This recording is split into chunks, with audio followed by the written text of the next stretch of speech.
గత కొన్నేళ్లుగా వరికి దోమపోటు రైతుకు తలపోటుగా మారిపోయింది. వరి పైరులో ముఖ్యంగా రబీలో దోమ చేసే నష్టం అధికంగా ఉంటుంది. నెల్లూరు జిల్లాలో రబీ వరిని అక్టోబర్, నవంబర్ మాసాల్లోనే నాటుకుంటారు. ప్రస్తుతం ఇక్కడ సాగైన పైరు ఈనిక దశ వరకు ఉంది.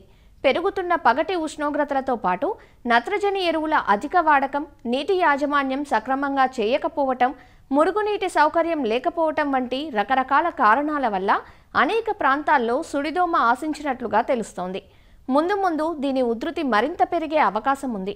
అందువల్ల రైతులు అప్రమత్తంగా ఉండి సుడిదోమ కట్టడికి సరైన చర్యలు పాటించాలంటూ సూచనలిస్తున్నారు ఆచార్య ఎన్జీ రంగా వ్యవసాయ విశ్వవిద్యాలయం నెల్లూరు కృషి విజ్ఞాన కేంద్రం శాస్త్రవేత్త విజయ్ నాయక్. వరి పంటలో మేము చేస్తున్న క్షేత్ర పరిశీలనలో ఎక్కువగా మేము వరిలో గమనించినది సుడిదోమ.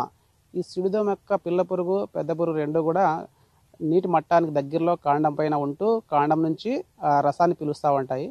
ఇలా రసాన్ని పీల్చే టైంలో ఈ సుడిదోమ అనేది ఒక రకమైన విష పదార్థాన్ని కాండం లోపలికి రిలీజ్ చేస్తుంది. విష పదార్థం కాండం లోపలికి రిలీజ్ చేసినప్పుడు ఆ విష పదార్థం అనేది మన మొక్క మీద ఎఫెక్ట్ చూపించి మన మొక్క అనేది మొత్తం ఎండిపోవడానికి ఆస్కారం ఉంటుంది.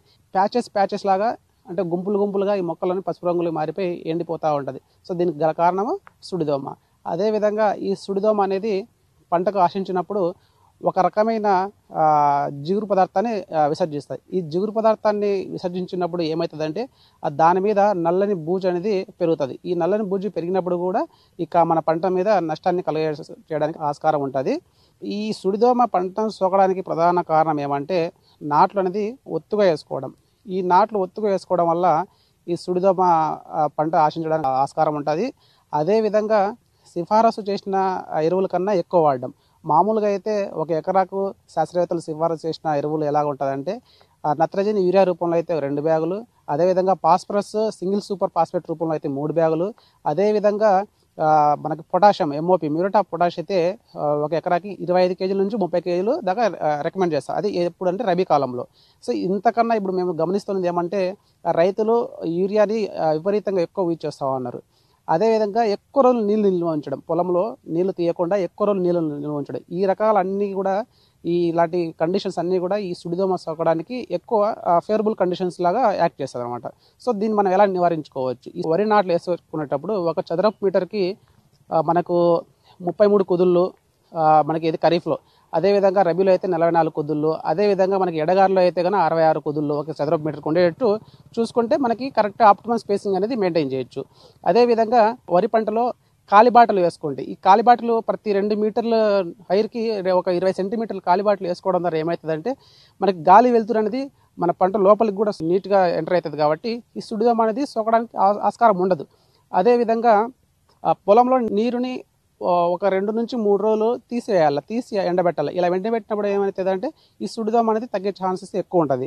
అదేవిధంగా మనకి సోలార్ లైట్ ట్రాప్స్, ఈ సోలార్ లైట్ ట్రాప్స్ని మన వరి పొలంలో అమర్చుకుంటే, రాత్రిపూట అమర్చుకుంటే ఈ సుడిదోమను కూడా కంట్రోల్ చేయొచ్చు. ఆ సోలార్ లైట్ ట్రాప్తో పాటు మనకి పసుపు రంగులో ఉండే డబ్బాలు కానీ లేదంటే గిన్నెలు కానీ అవి మన పొలంలో పెట్టుకొని దాంట్లో మన క్లోరిపైరిపాస్ ద్రావణంతో కలిపిన నీటిని పోస్తే కనుక మన పగలుపూట సుడిదోమని కంట్రోల్ చేయొచ్చు. కెమికల్ కంట్రోల్కి వెళ్ళేటప్పటికి కెమికల్కి ఏదన్నా కానీ ఒక రసాయన మందుని ఒకే మందుని 2-3 సార్లు పిచికారీ చేయకూడదు. అలా చేస్తే ఏమవుతుందంటే దానికి తట్టుకునే శక్తి వస్తుంది.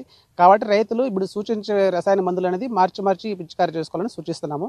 ఒకవేళ మనకు సుడిదోమ గమనిస్తే తక్కువ తిరుగుతూ ఉంటే వెంటనే కన్నా రైతులు వేప నూనె 1 లీటర్ నీటికి 5 ml కలుపుకొని పిచికారీ చేసుకోవాలి. ఒకవేళ మీకు దోమ తీవ్రత తక్కువ ఉంటే వేప నూనె పిచికారీ చేసిన 7 రోజులకి ఎసిఫేట్ 1 లీటర్ నీటికి 1.5 గ్రాములు కలుపుకొని పిచికారీ చేయొచ్చు.